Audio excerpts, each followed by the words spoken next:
Voilà, donc culpabilité, comment en sortir?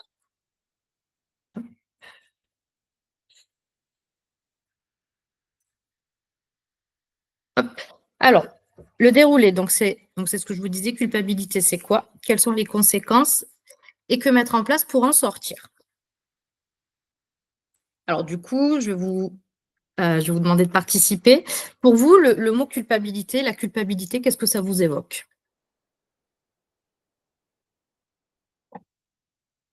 Je vous écoute.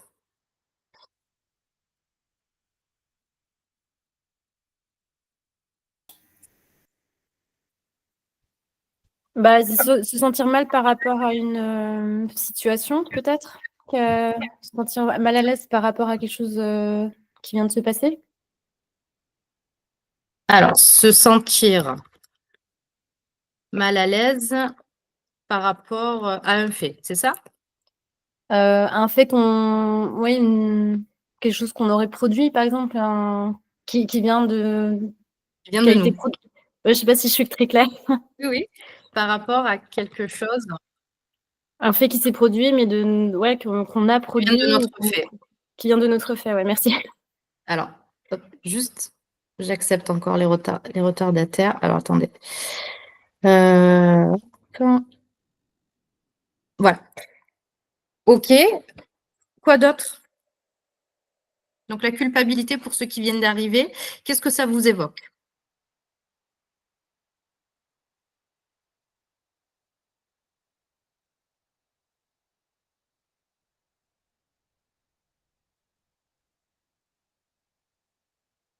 Rien d'autre. Vous vous êtes ajouté à l'atelier sans que ça vous parle.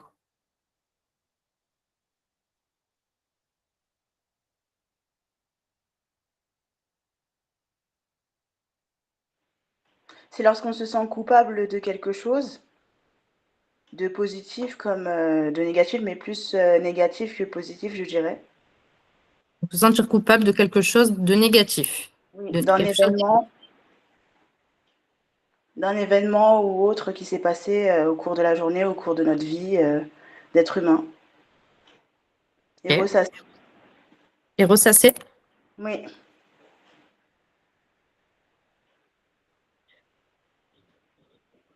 Qu'est-ce que j'ai écrit?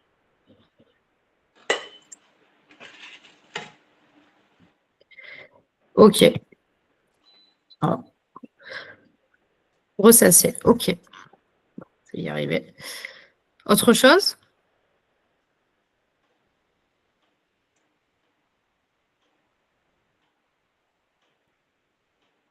Se remettre en cause et se sentir responsable de la situation négative. Se sentir responsable de la situation négative et se remettre en cause, c'est ça que tu as dit? C'est ça, rechercher si je suis à l'origine de ce qui se produit, enfin de l'événement négatif en fait. Donc, c'est se poser la question, est-ce que je suis coupable? C'est ça? C'est ça. Bah, de toute façon, culpa, ça veut dire faute.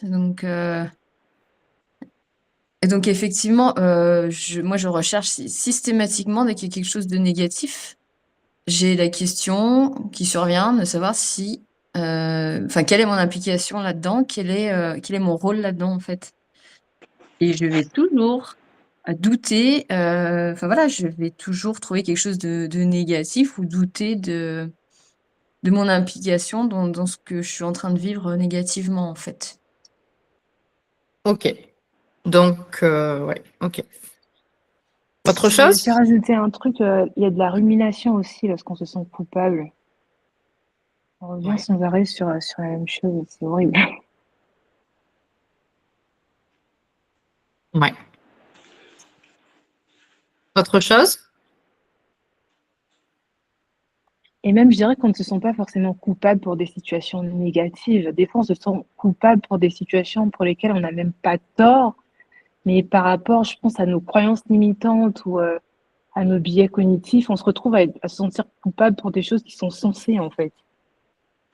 C'est-à-dire? Par exemple, je sais pas, moi, des fois, je me suis sentie coupable pour des. je vais donner un exemple concret, hein. Une amie avec laquelle j'ai eu nos valeurs, au bout d'un moment, ont commencé à diverger. Elle ne trouvait aucun inconvénient, par exemple, à être attirée par le copain de sa copine. Et moi, pour moi, c'est juste impensable. Et du coup, elle me reprochait de ne pas être ouverte d'esprit. Et je lui disais, mais je peux être ouverte d'esprit, ce n'est pas accepter tout et n'importe quoi. On peut être ouvert d'esprit et ne pas valider des choses qu'on estime contraires à nos valeurs. Et du coup, je m'en suis voulu, en fait, d'avoir coupé l'amitié parce qu'il y avait ce souci de valeur. Alors que c'est Ouais. censé être quelque chose de sensé pour moi. Ok. Alors là, effectivement, c'est par rapport à... Donc, tu culpabilises d'avoir arrêté une relation par rapport à tes valeurs. C'est ça. C'est ça. Ok. Là, du coup, on est plus loin. On pourra en parler. On pourra en parler quand on sera que toutes les deux, si tu le souhaites. Mais je ne trouve pas la personne. Mais oui, là, il y a plus d'analyse à faire. Alors, attends, juste. Hop. Autre chose?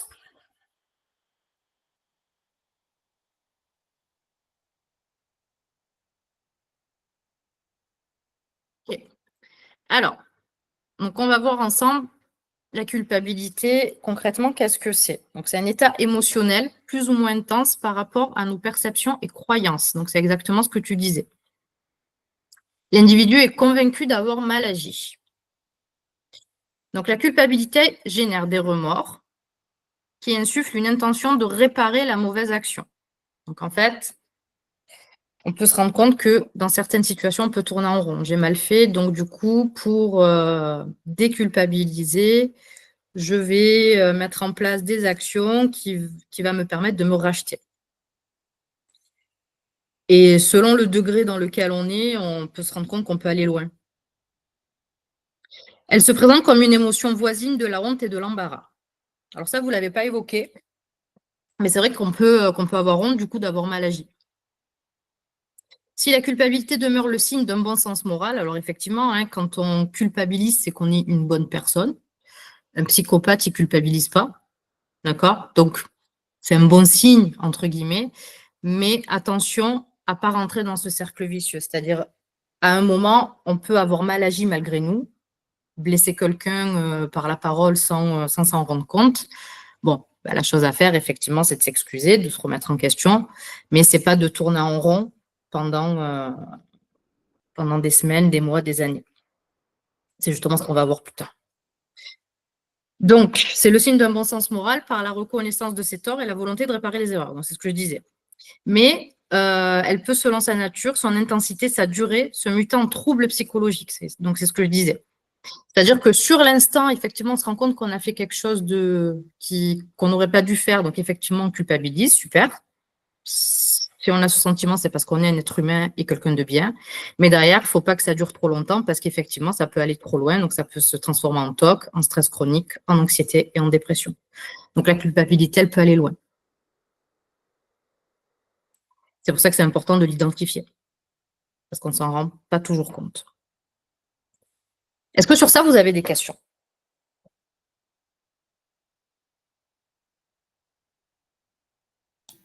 Non, c'est clair. Ouais, super. Allez, on continue. Alors, par rapport à ce qu'on a vu là, quels sont les impacts? Parce que c'est vrai que les impacts, on les conscientise pas tout le temps. Et des fois, on peut avoir des réactions, ça peut même en devenir un train de vie et une normalité, entre guillemets. Du coup, on n'identifie pas que c'est notre sentiment de culpabilité qui fait qu'on est dans ce cercle vicieux et qu'on réagit comme ça et qu'on est comme ça avec telle personne. Donc, les impacts, ça va être un jugement. Donc, alors, je ne sais plus qui l'a dit tout à l'heure, mais c'était un petit peu, alors, dans la situation que tu évoquais tout à l'heure, c'était, ça ne répondait pas à mes valeurs, donc du coup, j'étais pas d'accord avec elle, donc j'ai coupé les ponts. Donc, là, c'était plus un jugement vis-à-vis d'une autre personne que par rapport à toi. Mais effectivement, c'est un impact. Donc, ce jugement peut réduire considérablement l'estime de soi et la confiance en soi. Donc, c'est quand on juge notre notre façon de faire, les mots qu'on a pu employer, voilà. On se juge constamment et c'est un petit peu ce que vous disiez, la rumination. On rumine, on rumine, on rumine et on se repasse le film et voilà, j'ai dit ça, j'aurais pas dû et du coup, l'estime de soi et la confiance en soi, elle baisse. S'imposer à soi-même un fardeau. Ah ben, quand j'étais petit, bon, j'en ai un exemple bateau, mais quand j'étais petit, j'étais pas un enfant modèle, j'étais hyperactif, ma mère, elle en a bavé avec moi. Ben, du coup, aujourd'hui, je m'impose de lui faire les courses 3 fois dans la semaine, de lui faire le ménage, de laver son chien, voilà. Ça, on le fait, mais on se rend pas forcément compte que c'est par rapport à la culpabilité de ce qu'on a pu faire. S'interdire d'être heureux. Ah ben, j'ai fait ça, c'était pas bien, je suis une mauvaise personne. Donc, du coup, inconsciemment, quand il y a une situation heureuse qui arrive, qui s'offre à nous et souvent, quand on est heureux, quand tout va bien dans notre vie, eh ben, on est dans un cercle vicieux où il arrive un truc et bam, ça y est, je suis plus heureux. Ben, ça peut être aussi parfois inconscient et où c'est l'inconscient qui provoque quelque part ce cercle vicieux par une réaction, par quelque chose. Et on ne se rend pas compte, mais effectivement, ça peut être le sentiment de culpabilité qui vous fait être dans ce cercle vicieux. L'autosabotage, donc ça va avec. Retirer du bien ou ajouter du mal. S'enfermer dans des idées. Ah, je suis une mauvaise personne, tout ce que je fais, c'est pas bien. Enfin voilà, dans des idées négatives. Alors ça peut aussi conduire à une addiction, à une dépression et voire jusqu'au suicide. On est tellement, on culpabilise tellement qu'on ne peut plus vivre avec soi-même et qu'on ne se supporte plus. Donc, le sentiment de culpabilité, il peut vraiment aller loin dans certaines situations. Alors, bien sûr, ça dépend ce qu'on a fait, ça dépend le remords qu'on en a, mais ça peut aller loin. Est-ce que vous avez des questions par rapport à ça?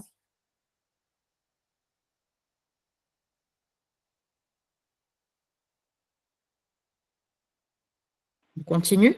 Si Oui. par exemple on est dans cette situation et qu'on se rend compte qu'on peut pas en sortir, on peut pas en sortir et que ça devient une problématique ou qu'on s'en rend pas compte que c'est une problématique, vous savez quelle, solution s'offre à nous? Alors, on va voir après justement les 7 étapes pour s'en libérer. C'est ce que je disais au tout début, c'est que c'est par des actions. Et je te pose une question.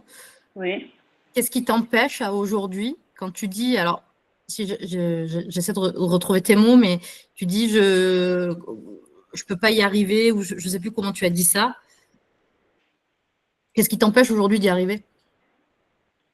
En fait, ben, moi je trouve enfin après c'est ce que je pense, personnellement, c'est que, bah, déjà encore faut-il cibler, qui fait qu'on est coupable de quelque chose. Mais si on n'arrive pas à le cibler, ce quelque chose, mais on se rend compte qu'il y a quand même un problème, il y a une problématique. Et on se dit, est-ce que c'est la culpabilité? Est-ce que c'est autre chose? C'est quel sentiment?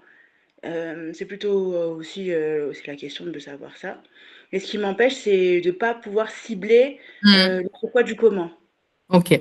Donc, effectivement, si tu le cibles pas, tu pourras pas avancer. C'est justement ce qu'on va voir. Donc, c'est important de l'identifier. Et seul, c'est souvent compliqué. Parce que quand on est seul, on est la tête dans le guidon, on ne voit pas large et on se questionne pas forcément ou on ne se pose pas les bonnes questions. Et souvent, les questions qu'on va se poser, c'est des questions négatives puisqu'on est dans un cercle vicieux négatif, ce qui fait qu'on ne va pas se poser les bonnes questions pour avancer. On va plutôt se poser les bonnes questions pour être justement dans l'auto-sabotage. C'est pour ça que c'est important pour en sortir, de pouvoir être accompagné pour D'accord, aller jusqu'au bout. Justement, tu vas voir le cheminement après. d'accord, Juste très là. bien. OK? D'accord, très bien. Il y a d'autres questions?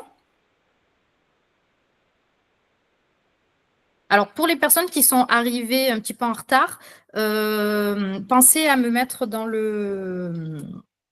la conversation de la visio votre nom sur Knock pour que je puisse vous identifier et vous noter présent et votre mail pour que je puisse vous envoyer à la fin de la visio les outils, les outils dont je vais vous parler. Donc, on continue. Alors, justement, les 7 étapes. Alors, la première, c'est justement ce que j'étais en train de dire, reconnaître le sentiment de culpabilité. Alors, c'est même avant. C'est-à-dire, déjà, se rendre compte que c'est la culpabilité qui nous conduit à certaines choses, à certains cercles vicieux, à certaines réactions ou autres. Donc, déjà, le fait que vous soyez connecté aujourd'hui, c'est que quelque part, vous vous dites, bon, j'ai peut-être ce sentiment-là. Donc, le fait que vous soyez connecté aujourd'hui, vous avez déjà fait un énorme pas. Parce que prendre conscience que je me sens coupable, c'est déjà, on va dire, un tiers du chemin. Parce que jusqu'à temps qu'on ne percute pas et qu'on ne se dit pas c'est de la culpabilité, on ne pourra jamais le traiter. C'est comme, je dis n'importe quoi, si vous avez un rhume, voilà. Si vous ne traitez pas que c'est un rhume, vous n'allez pas derrière mettre du pchit pour le nez, vous n'allez pas faire ce qu'il faut pour aller mieux.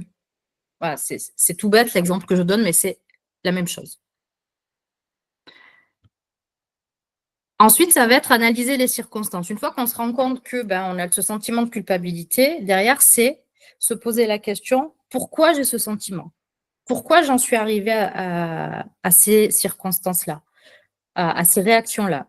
Pourquoi j'ai ce sentiment qui revient? Parce que ce que j'expliquais au début, c'est que le sentiment de culpabilité fait que ce sentiment prouve qu'on est des êtres humains. Maintenant, c'est s'il revient et si c'est cyclique, c'est vraiment d'analyser pourquoi ça revient, à quel moment ça revient, pourquoi. Et une fois qu'on arrive à avancer avec ça, on commence à avoir des billes, là, c'est d'arriver à mesurer les conséquences. OK, donc, ça revient à ce moment-là. Derrière, quelles conséquences ça a? Et c'est justement pour arriver à comprendre quel impact chez nous ça va réveiller.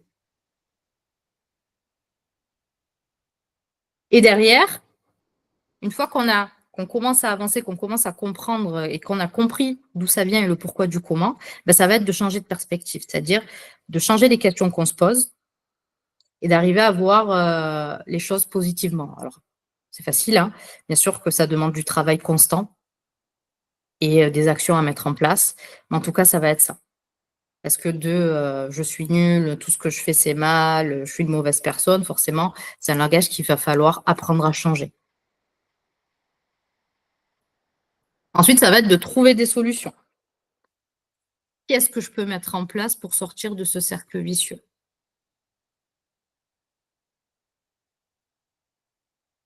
Ensuite, ça va être de qu'est-ce que je mets en place pour que ça n'arrive plus? C'est-à-dire du moment où on s'est posé la question comment je sors de ce cercle vicieux, du coup, on va mettre en place des actions.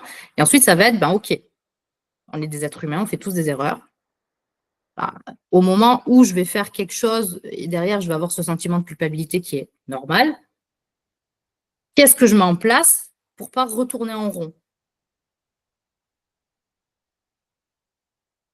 Et après, la dernière étape, c'est une grande étape, on va dire, c'est se pardonner. D'ailleurs, je suis en train de monter un atelier sur le pardon, justement. Donc, il sera bientôt disponible. Vous le verrez sur Facebook. Mais en tout cas, voilà, c'est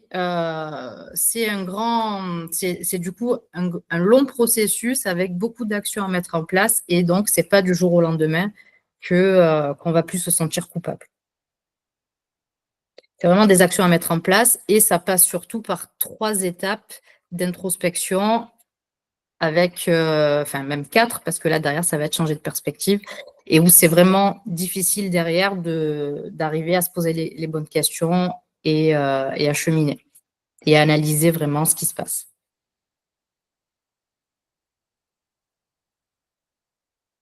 Est-ce que par rapport à ce processus, vous avez des questions?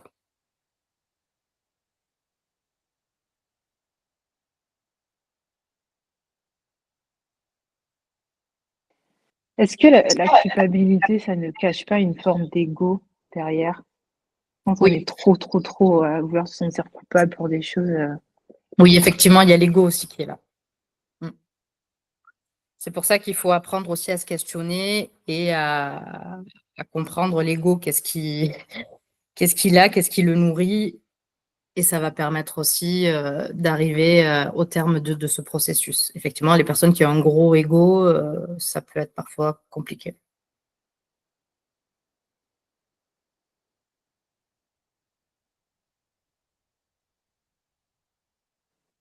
Mais pour le coup, l'ego, il est vraiment très, très subtil parce que dans notre inconscient, en se sentant coupable, on pense qu'on fait bien d'être coupable. Mais enfin, c'est facile d'identifier l'ego dans ce cadre, dans tout ça, en fait. Oui, oui, c'est compliqué. C'est pour ça que se poser les bonnes questions et arriver à bien analyser les circonstances derrière, ça va vous permettre vraiment de traiter ce qu'il faut. Ce processus-là, d'une personne à une autre, on ne va pas traiter les mêmes choses. Mmh. S'il y avait une recette miracle, on l'aurait et vous ne serez pas là aujourd'hui. Mmh. Et oui, chaque accompagnement est différent et chaque solution est différente. Tout à fait. Merci. D'autres questions?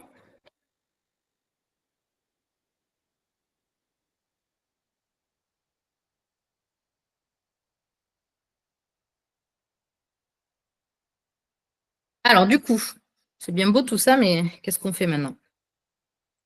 Alors, des petits outils, des petits exercices pour que vous puissiez avancer. Donc, c'est déjà éliminer les situations conflictuelles de votre vie. Alors, ce n'est pas d'éviter tout conflit, hein. On est imparfait, c'est l'être humain, c'est la vie. Mais en tout cas, il y a souvent des situations qui peuvent être évitées où on sait que ce collègue-là, quand on lui dit bonjour, ça va, il va tout de suite répondre non, ça va pas. Bon, ben, on lui demande pas s'il va bien, et puis au moins ça évite qui m'énerve. Vous voyez, il y a des situations comme ça où on connaît d'avance que ça va pas nous faire du bien, ben on n'y va pas. Voilà. Éloignez-vous des personnes qui vous font vous sentir coupable. Alors, il y a forcément, quand on est dans cette phase-là d'analyse, forcément, vous allez vous rendre compte que ben, c'est dû à cette personne-là parce que il y a 20 ans, il s'est passé ça. Voilà. Il y a souvent ce sentiment de culpabilité, il peut être souvent associé à une ou des personnes. Alors, selon qui c'est, bien sûr, on ne peut pas les enlever de notre vie. Ce n'est pas non plus ce que je vous demande. Mais c'est en tout cas de vous éloigner. Par exemple, si ce sentiment, ça va être avec quelqu'un de la famille, papa, maman, frère, sœur, bon, effectivement, on ne va pas les éloigner de la vie. Par contre, ça va être déjà de conscientiser que c'est cette personne-là qui me fait tourner en rond dans ma culpabilité. Bon, du coup, au lieu de la voir, par exemple, une fois par semaine, ben, je vais espacer, je vais plutôt la voir toutes les 2 semaines, toutes les 3 semaines. Et déjà, le fait de conscientiser que cette personne-là, elle me fait me sentir coupable, déjà, quand on le conscientise, on arrive plus à filtrer ce qui se passe et après, c'est un travail à faire, des actions à mettre en place justement pour qu'est-ce que je mets en place pour éviter que ce qu'elle me dit ou ce qu'elle fait ne va pas m'impacter. Ça, c'est aussi un travail. En tout cas, déjà, le fait d'identifier les personnes qui peuvent nous faire tourner en rond dans cette culpabilité et d'arriver du coup à mettre un petit peu de distance, ça vous permettra déjà dans un premier temps d'aller mieux. Ne promettez pas ce que vous ne pourrez pas accepter. Alors, souvent, quand on est dans une culpabilité, on peut dire des trucs, promettre des choses, parce qu'on a ce sentiment qui, du coup, c'est justement ce que tu disais, ça va être un petit peu l'ego. Ben, je vais te promettre la lune et parce que j'ai besoin de me faire racheter. Sauf que derrière, ben, comme on l'a promis, on doit le faire, et hop, on est dans un cercle vicieux et du coup, on le vit mal. Par exemple, je dis n'importe quoi, moi, mon mari, voilà, je me sens coupable parce que, j'en sais rien, je me sens coupable de quelque chose. Et donc, comme j'ai cette culpabilité, ben, je vais lui dire, bon, ben, écoute, si tu vas voir ailleurs, c'est pas grave, j'accepterai. Du coup, ben, lui, je lui ai dit, ben, il va aller voir ailleurs, sauf que derrière, ça va me faire du mal. Vous voyez, là, je donne un gros exemple juste pour que vous puissiez voir jusqu'à où on peut aller et les impacts qu'il peut y avoir dans notre vie. Ça peut être des petites choses, mais ça peut être aussi des grosses. Et c'est de ne pas rentrer dans ce cercle vicieux-là, justement. Ne vous sentez pas coupable des fautes et des choix des autres.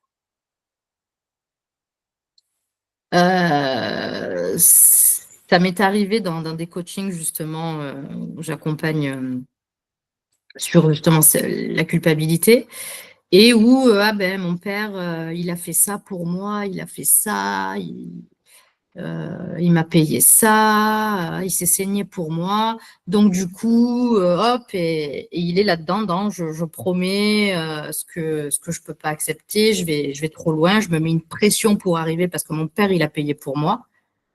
Sauf qu'au final, c'est son père qui a payé pour lui. Lui, il lui a rien demandé. Vous voyez?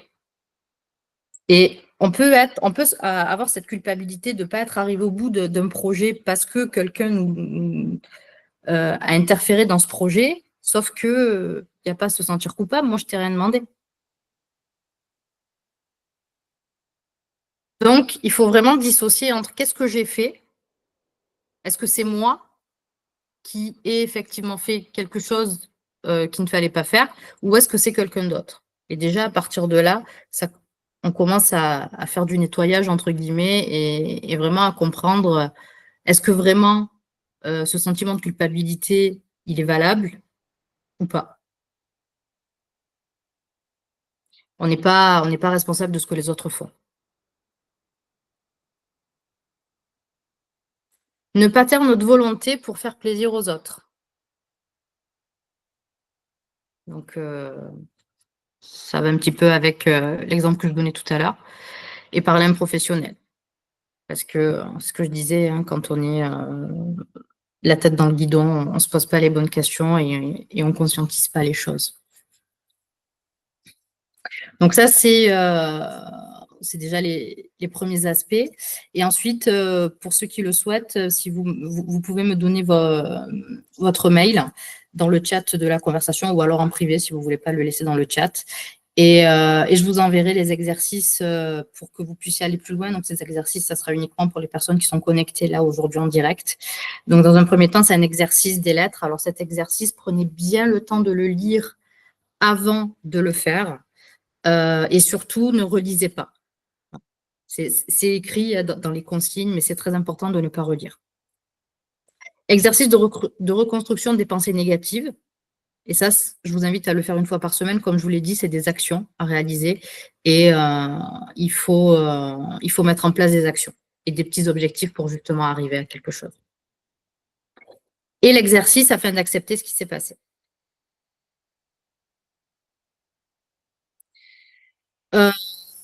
Est-ce que vous avez des questions?